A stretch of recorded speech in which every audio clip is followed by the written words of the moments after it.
lidi, tady Aďulka, nebo aj tak rejte, jak mě vidíte tam.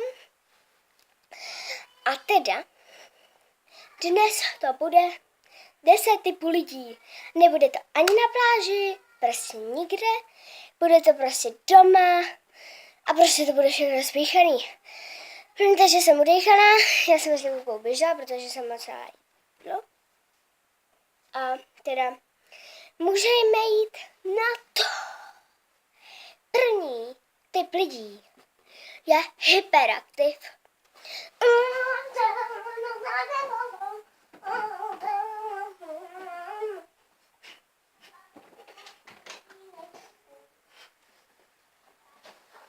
Anetko, že tam půjdeš.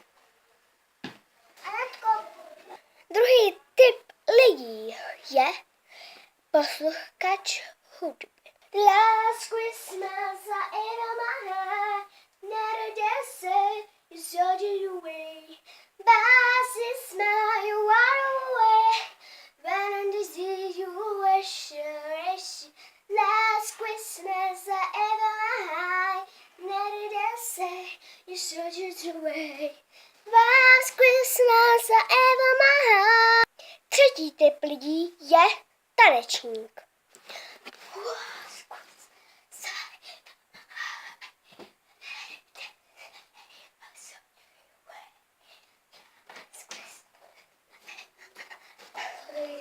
Čtvrtý typ lidí je, když třeba dostanete malinký dáreček nebo prostě něco malého, anebo prostě dostanete jeden dárek nebo málo dárků, tak prostě jste nějaký dárkovač, nebo jak to mám nazvat?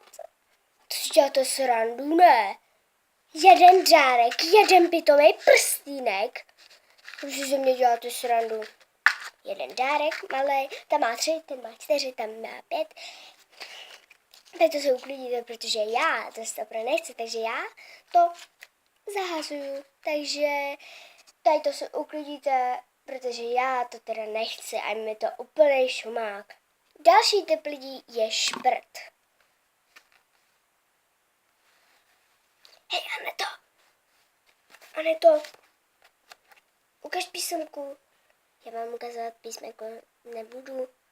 Jako já chci mít totální jedničku, takže nebudu s nikým podvádět, jo, takže já mám úplně 100% jedničku potrženou, jako 100%.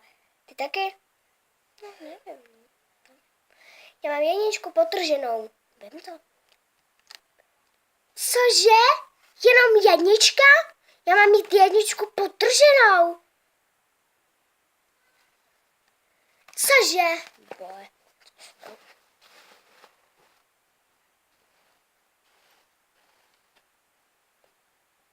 Další typ lidí je spáč. To jsem měl dneska špej den. Tak jdu spát. Opět hodně později. Odvrně později.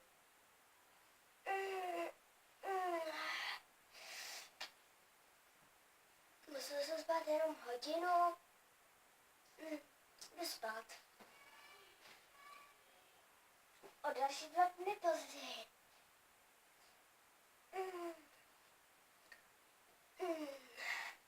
2 hodiny, to mi totálně prospěje.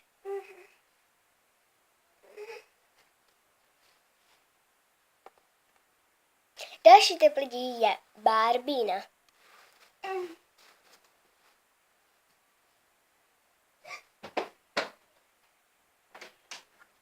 Co tím dělat? Máme tu 2 poslední typy. Ale možná jich udělám víc, protože to mě napadá. Takže další typ je nadávač. Co tady děláš? Já si srandu. Je mi trošku bacha.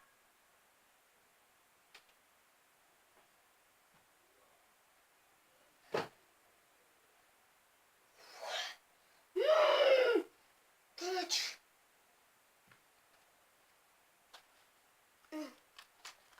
si trošku zaspívat. Last Christmas. Proč to vždycky Další teplý je pomlouvač. Viděli jste holky tu holku? Ježiši, ta měla hrozný triko.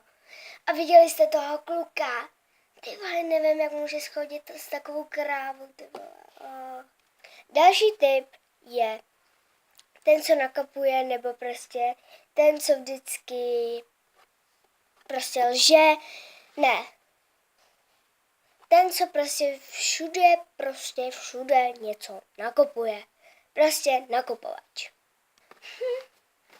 Tak co? Jdu do tady toho krámu. Co to je dneska? Kupuju. To jsou nádherný sluchátka. Kupuju.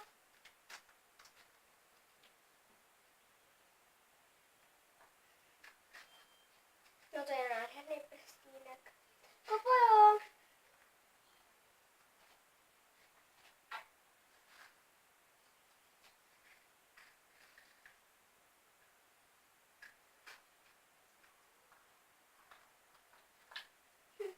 No to je nádherný náhradní. Kupuju.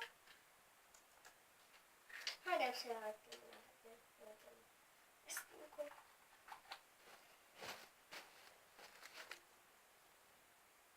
Další typ je čtenář. Co jde? 2 roky posledně.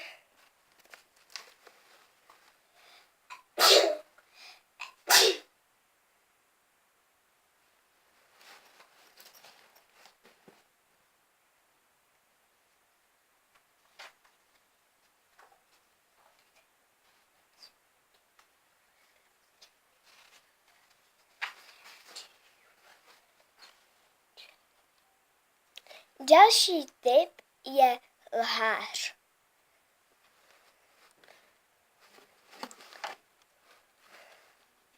No to teda jo. Prosím tě, ale ty lžeš. Ale já nelžu. Teď přece Anička. Ne. Já odcházím, ty jsi prostě nemožnej.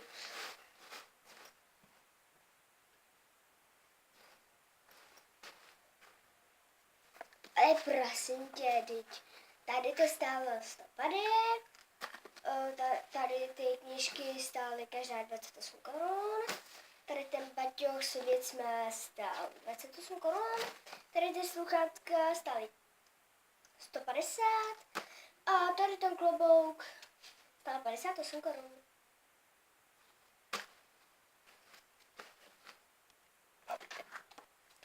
Další typ je alergii.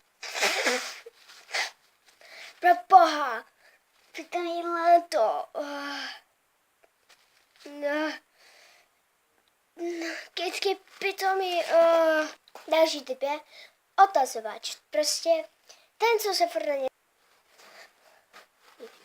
A mami, můžu jít dneska ven?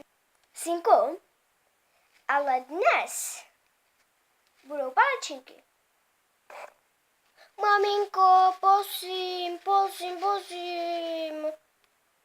No tak jo, synku, ale fakt jenom do půl pátý, ano? Ano, mami, ahoj. Takže, to by bylo pro dnešní video vše a zatím čus.